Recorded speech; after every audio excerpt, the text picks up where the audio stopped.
বনেদি আনা। বনেদি আনা বিষয়টাই আলাদা। বনেদিদের কোনোদিন দেখাতে হয় না শিক্ষা দীক্ষা, চাল চলন, আর্থিকভাবে সঙ্গতিপূর্ণ, এসব দেখাতে হয় না, কারণ তারা বনেদি। বর্তমানে তো কোনো বনেদি বলে কিছু নেই।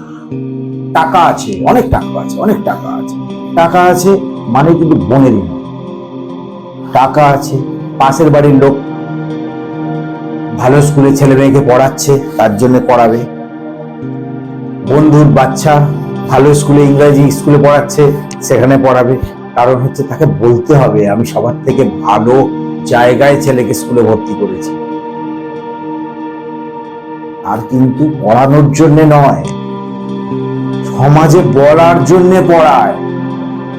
এটাই হচ্ছে বনেদি আনা আর নব্য বড়লোকের তফাৎ। একটা কথা আছে না, বনেদির আস্তাকুর ভালো। কারণ একজন বনেদি মানুষকে যদি আস্থা করেও রেখে আসা যায়, আস্থা করে রূপও ফিরে যাবে।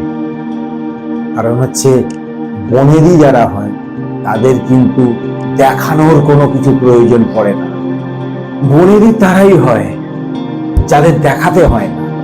বনেদি তারাই হয় যাদের দেখে লোক শেখে।